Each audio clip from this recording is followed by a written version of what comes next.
Hello everybody, I am Tynan Sylvester, and this is RimWorld, Alpha 16, Wanderlust. And what's the new thing we have this time around? The new hotness. It is, there it is. It's the world. The spherical world where you can go everywhere and look at anything. There it is, a little bit prettier. Yes, it took quite a bit of effort to get this to actually function, but we do have a spherical world generation algorithm working now. And I'm quite happy with it. As you can see, the planet is embedded in a space environment, which is pretty cool.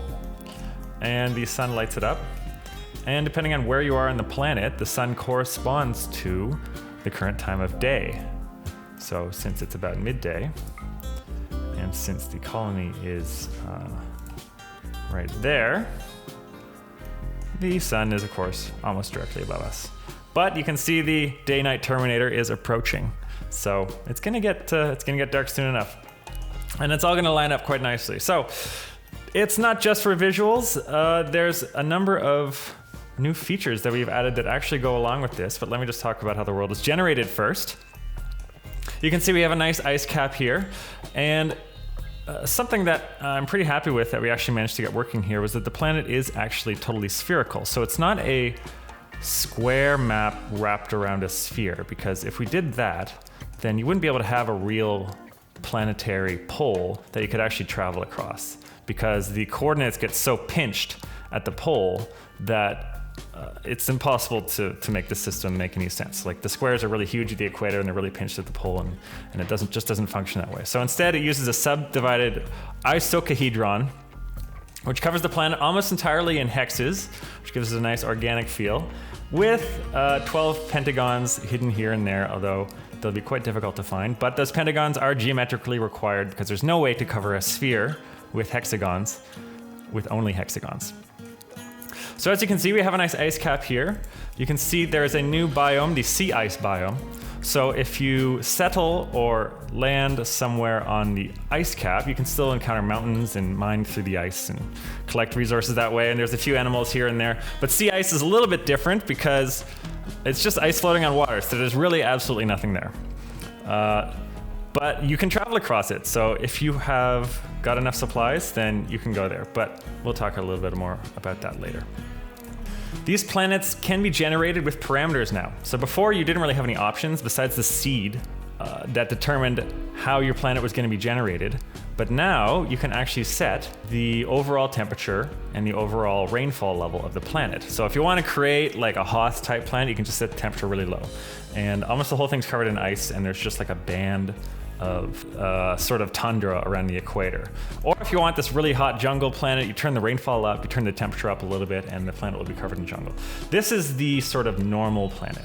So it's got a good balance of some high altitude tundra areas, even around the equator, some steamy jungle, some arid shrubland like the one we're in, and near the poles, you're going to find areas of tundra, and then of course areas of ice sheet. We've also got a new mountain algorithm, so it produces these sort of linear mountain ranges, which becomes important because some of them are impassable. And this becomes important when you're traveling around later because they are, as in real life, obstacles that your caravans are going to have to travel around. One of the other juicy things to making this work is that you can actually have multiple maps live at one time. And you can create what we call caravans to make that happen. So just to test the system out, I'm going to create a new caravan. Just let me spawn some new people to put in it. So now I'm going to use the, as you can see, it's getting dark because now it's nighttime here. I'm going to use the form caravan option to form a caravan. And here we just choose what goes in the caravan. So I'm going to let's take these 6 colonists. We'll take Bogey, the cat.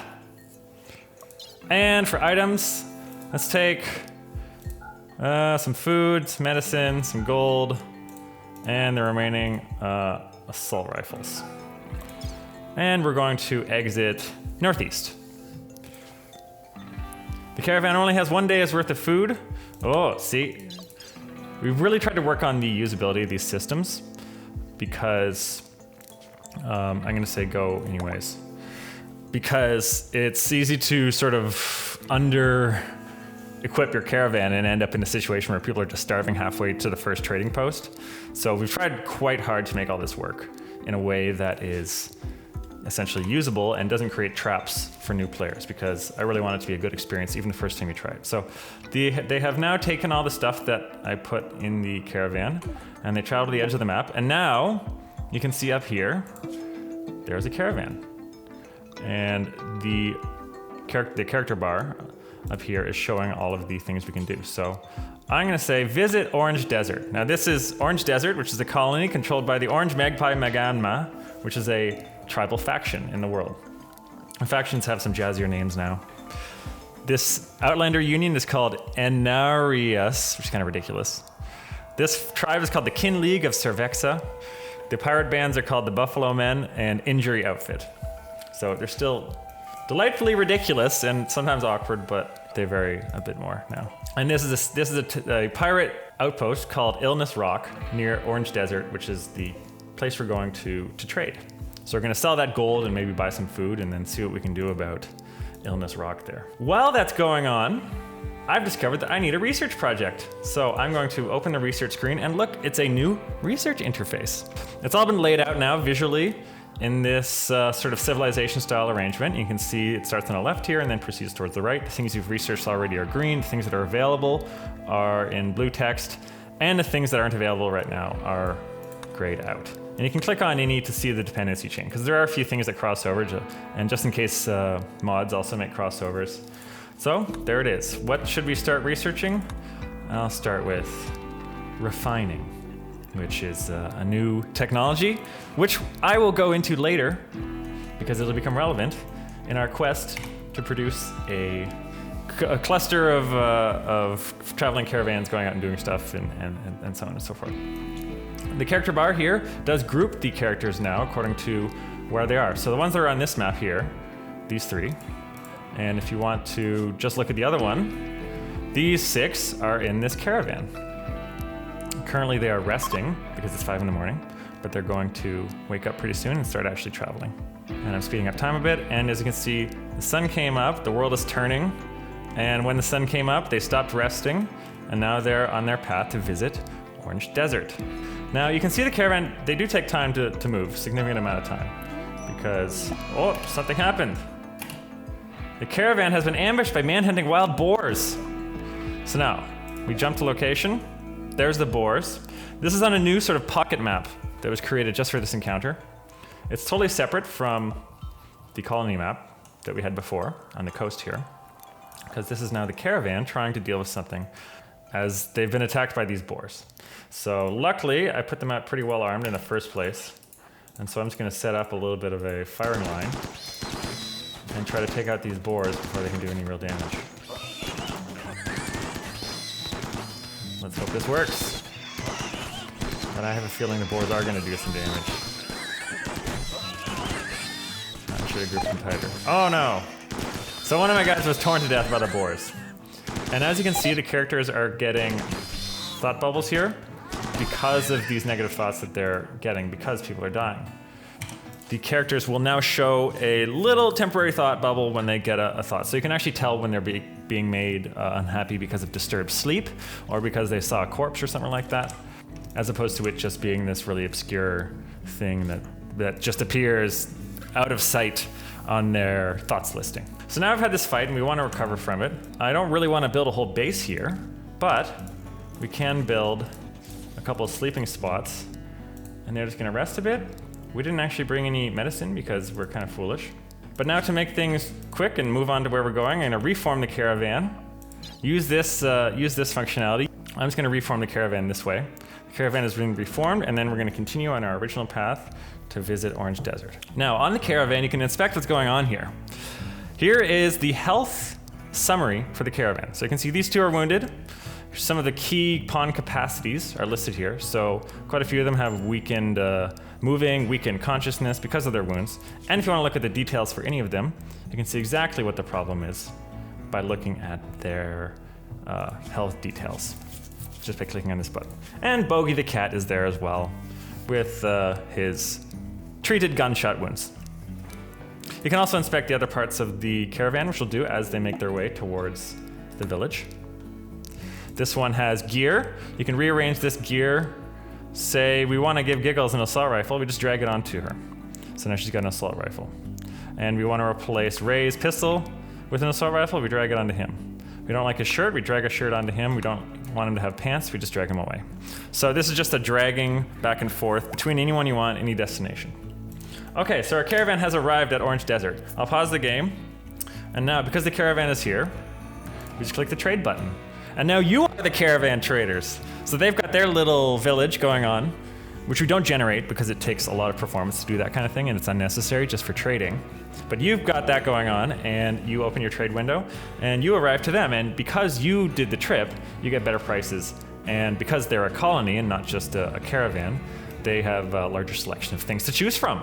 So I'm gonna sell them all my gold and I'm gonna buy all their pemmican and a bunch of components. All the components they got. All their herbal medicine, all their plasteel, all their substantial stocks of beer. So I'll just accept that. And now our colony has a lot more food. So now I'm gonna move it on to attacking Illness Rock. Now I could just attack these guys and start a attack there, but I'd rather not betray my allies. Now bad things are happening at the colony. This is a design concern that I have, which is people might get too fixated on a caravan and ignore other things that are going on in the other maps that they have going on. So in order to reduce this problem, the game by default limits you to one fixed colony at a time, although you can have an unlimited number of encounter maps because we can't stop you from making 10 caravans and having them all ambushed at once. The idea here is that you can forget about things going on in other maps and we don't want people to lose half their colony because they didn't notice it was burning. And back to the world, our colony is there. So players are gonna have to keep in mind what's going on in different places. If you want, you can raise the limit in the options menu up to a maximum of 5 colonies. It's right here. Although I don't recommend doing that because it will screw up the game balance and the game really is designed to be about one colony. 2 might work, but we really haven't looked into the design implications of these things. I really fear it's gonna be too complex and too fiddly and too much going on at once. But there might be circumstances where as a player you want that to happen and I thought it was worth doing that. Okay, so my attack force has arrived at Illness Rock. And here we are. You are the raider now. And this is Illness Rock, that's what they're defending, and that's what they're defending with. Now, it is a base, so it's pretty darn well defended. So which means I'm totally outmatched right now. 4 people with assault rifles might be able to defeat this, but not without heavy losses. So I just want to show you what's possible here. Now the base generation is a complex problem, so it's relatively simple in this version of the game, and we will be expanding and generating more types of bases and other places to have encounters. So, this is just the first version. We just needed to get all this stuff in and have all the basics working first, and then we're gonna start iterating on that based on all of your feedback in the future. But as you can see, the base has some nice torch lighting, it has some loot, it has, it's surrounding, it has space for everyone to sleep. Simple, but functional. I've seen worse player colonies, that's for sure. And it has a nice passive cooler setup so that people aren't cooking. And it's got some loot. So that's the basis. It's even got fire foam poppers if you start using incendiary weapons on them. Now one juicy feature that I want to show you with this attackable colony is transport pods. So some of you may remember how enemies tend to, and let me just cheat to build these, use these pods, drop pods, to reinforce their troops during a siege. They'll send them food and ammunition for the mortars. They'll use them to drop straight into the top of your base, and so on and so forth. We are going to do the same thing to them, but you have to build some infrastructure first. So what you need is pods attached to pod launchers adjacent to each other so they can launch together, and a bunch of what we call Chem Fuel here. We want to do a siege of this colony, right? What we're gonna do is build some mortars, but we don't have anything to build these mortars from. So we're gonna send things to build these mortars from. I'm going to have some steel, a bunch of steel, and some nice mortar shells that we would have been building in our home base. And I'm going to load a lot of this, along with Paul, all the mortar shells, and say maximum weight amount of steel, which is doable in one click, into these transport pods. And now my colonists will, as you can see, take them and put them in the pods. One by one, up to the maximum. And as soon as he's ready, he will enter, and now they're ready to launch. So we say launch the group, click on the destination, and then because we have a map there already, we can click on the specific destination within the map, and off they go. Now the pods, they move extremely fast through the world.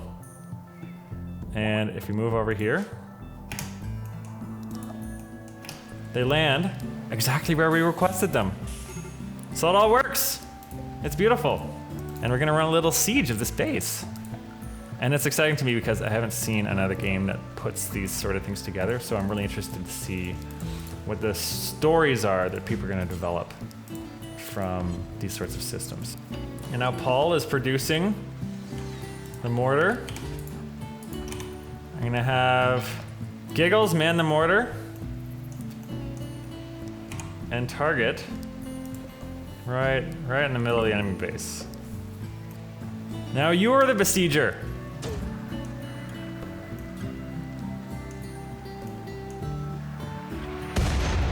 And you're not good at aiming shells, but that's fine. That's absolutely fine. And you can just sit here and besiege and resupply your guys by sending more transport pods from home. And so on and so forth. So that's just a very rough introduction to the basic possibilities of world travel. There's another new thing in the world, which is the new win condition. After you've been on the planet for a couple weeks, you'll receive a message telling you where you can escape because there's a ship waiting for you. And all you have to do is get from A to B. So you get from wherever you started to the ship location, which is usually pretty much as far away as it can be. And you can take transport pods to jump over oceans. You can just walk. You might have to wait out the winter because it gets a lot slower to travel during winter months, especially in northern biomes where it snows. So I'm hoping to have this long journey effect go on as players travel across the planet, building multiple colonies over the course of multiple in-game years to complete the journey win condition. Of course, you can still build your own ship just like you used to be able to, or just sit around building stuff and trying to build more things, or destroy enemy bases and clear out enemies, or whatever you want to do. It's your game. So that is the new big juicy feature set. Beyond that, there have been a ton of smaller improvements in the game, all over the place. I did a multiple system-wide rebalances. For example, I rebalanced and reworked the drug system. So drugs are now more addictive in general, more dangerous, but also more lucrative to make them a bit more distinctive as a product. They can create new effects. For example, a character who drinks a lot of alcohol may eventually get things like liver cirrhosis or liver cancer. Smoke leaf can cause asthma or lung cancer. Psychite can damage the kidneys. Wake up and go juice can damage the brain. And generalized overdoses can cause brain damage. So there's now a third toggle on the drug policy system that can control whether the character will use it for addictions separately from using it for joy purposes, which should help disambiguate certain things. The old drug malaria block is gone, replaced by penoxysilene, which is a sort of generalized drug for preventing illnesses before they happen. So it's not just malaria, it also stops things like sleeping sickness. Although it doesn't stop every possible illness, but it is pretty darn useful. Now I showed you this stuff called Chem Fuel before. Where does that come from? You can drill it out of the ground, like oil. You can buy it, of course, but you can also produce it yourself in sort of a biofuel way. So you build this thing called the refinery after researching it, and then you can add bills for make chem fuel from wood, which is essentially a gasification process like it does exist in real life, and make chem fuel from organics, where you basically take food, you can even use meals or chocolate, and put it in this thing. Usually you would want to use like hay or raw food, and it generates chem fuel from these sorts of ingredients. I hope to add more uses for this stuff in future builds. Right now, it only fuels transport pods. Luciferium, our old friend, has gotten a bit of an update. Now it can actually heal old wounds and scars and things like that. So it's a bit more powerful. It's a bit more about saving lives than about pumping people up. It doesn't have quite the same insane stats improvement that it used to, but it still does pretty well for you. But you can now administer drugs to people who are down. Since it used to be like you had this stuff, and the whole idea was to save people who were sick, but then they'd get addicted to it and they'd need to take it forever. But it was kind of pointless because no one could take a drug unless they could get up and take it themselves. So now you can actually apply an operation essentially to administer drugs to people. So administer Luciferium. The administer option will appear for any drug that you have in your inventory. So you can administer random drugs to animals if you want. And just to see what happens, or prisoners, you can dope your prisoners up for whatever reason you might have. So I look forward to discovering the emergent stories that come out of that in the future. And there have been a ton of other changes. Let me just look at the list here. We reworked the surgery failures into 3 modes.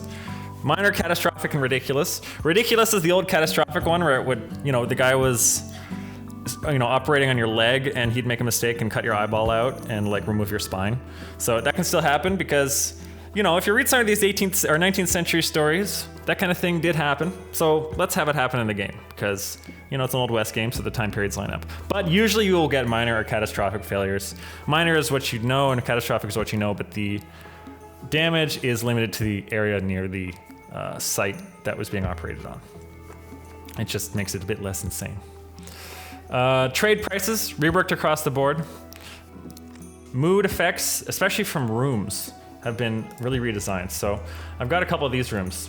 You see, Randolph is in a little 3-cell room with nothing in it, which means that Randolph now has a awful bedroom thought because Randolph lives in an awful bedroom. Gubbins is also in a pretty awful bedroom, but this one, let's assign it to Hargrave. And then, he's greedy. But because his bedroom is mediocre, he doesn't have a thought about it. The system that calculates how impressive rooms are is now a lot more accurate and a lot more reasonable.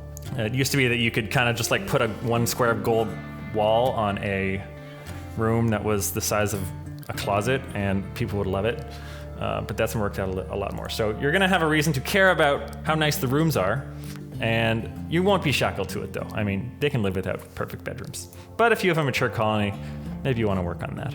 The rescued people that you get, they will now join your colony sometimes, even if you don't capture them, which is nice. The UI can now be scaled, so if you are one of those people with a gigantic monitor who's playing this game, then you can scale your UI. It just makes the pixels bigger. Everything still lines up. Oh, one good thing. There's now peaceful difficulty mode, so if you really just want to play without actually having to fight all the time, this is an option for you now.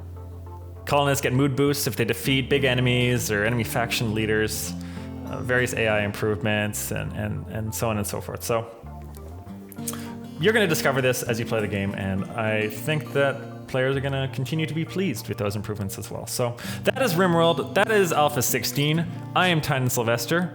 Thank you for watching, and I hope you will enjoy the update if you already own the game, and if you don't own the game, I hope you'll buy it. You can check it out at rimworldgame.com, and it's also on Steam. Well, that's better if you buy it from us at RimWorld Game because we get a bit more of the money, and you get a Steam version either way. In addition, for anybody who didn't already know, I did write a game design book a few years ago, so if you're interested in the methodology behind RimWorld, you can check that out as well. It's called Designing Games. You can just search my name on Amazon, and you'll find it that way. Thank you very much. I look forward to your feedback. I will see you guys next time.